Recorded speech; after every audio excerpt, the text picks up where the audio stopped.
I think there's one thing I've learned in Silicon Valley working with a lot of really smart people.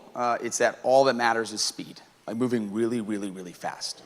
And so speed comes down to like context. Like you don't know how fast you can go until you see someone move really quickly. So context for me is making sure that you guys understand how quick you can move and like what it allows you to do.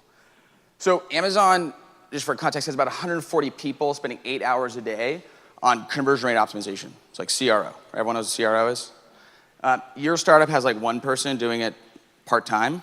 Like you're never gonna be as good as Amazon. So like just take what they're doing, right? Like they're spending a lot more time making one thing better. If you're gonna build a product, copy what they're doing.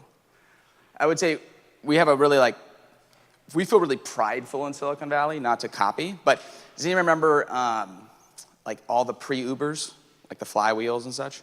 There was like 10 Ubers before Uber. And Uber literally copied like the interface, but they executed better. So like don't feel bad copying. Like everyone in Silicon Valley is copying. Like we all know Snapchat and Instagram, right? Does like anybody feel bad about that? Does anybody own Facebook stock? Like pretty happy. So I think realize that like it's okay to copy, and we'll talk a little bit about that. And then it really comes down to kind of like what context actually enables you to move fast. So the known, right? Like who's done exactly what you're doing or something similar to it? Like can you name the companies that are similar? It's my favorite first VC question. It's like, hey, I talked to these two companies, have you? And you're like, shit, I didn't even know they existed, right? So who's already doing this? What happened? Like did they sell? Did they fail? Why did they fail? Did they raise money? Did they not raise money? Did they hire? Did they not hire? Like you need to know everything about the competitive environment for where you are. Because like odds are someone's done exactly what you're doing.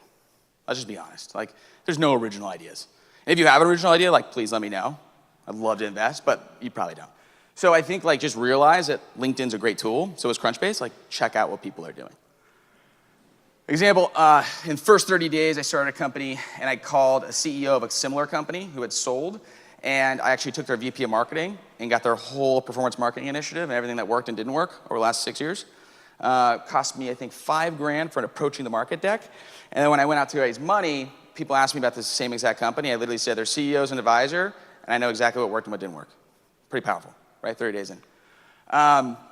You really have to know like kind of what didn't work. So sure, people here are working on companies that have derivatives of other companies. Like why are those other companies not doing it, right? So like if you're starting a workspace for millennials in Germany, like WeWork has probably thought about that. Like why isn't WeWork doing it?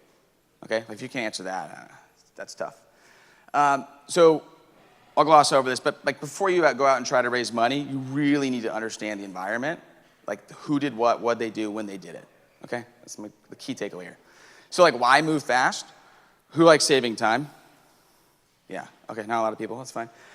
So like, what if you could flesh out an idea in like 3 months versus 4 years with the same outcome? Like what if you're gonna make $1 million, but you can make $1 million in 3 months versus 4 years, which one would you pick? It's like pretty obvious, right? Like I'd definitely pick 3 months. If you pick 4 years, like don't be an entrepreneur. Like 4 years is a really long time. Like you should really spend your time wisely and you should value your own time. Everybody here know compound growth? Warren Buffett called the eighth wonder of the world. So compound growth is basically if you get a customer every week versus a customer every month, you're gonna go like 50x. Like it's unbelievable. So I tell everyone, start with 100 customers. That's like kind of a minimum viable product for a company. Add 10 customers a week, and you have 2 million customers in 2 years. This is like, this is Stripe. Does everybody know Stripe? Everybody like Stripe? Yeah. If you add 1 customer a week, you have 200,000 customers. Like a huge difference, right? Like order of magnitude. And it also allows you to make more money. Like moving really quick means that you have a bigger and better outcome. You just do. Like you have a better outcome because you're growing faster, you're hiring smarter people, you're executing faster, and you're building a better product. This is actually my favorite question. Would you rather raise a Series A after 3 years? Anybody? Would they rather raise a Series A after 3 years? No one? Okay. What about Series D after 3 years?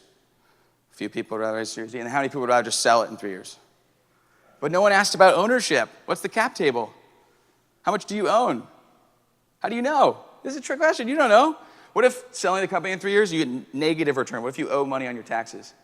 It happens. What if raising an A, you still have 90% ownership? What about Series D? You have 10% ownership. It changes things drastically. So I would think a lot about how quickly you can move because it's directly correlated to your financial outcome and the outcome of the company and all the people that are working there. Like literally you owe it to your shareholders and yourself. And honestly, it's just like way more fun. Like anybody ever like driven a race car or Tesla?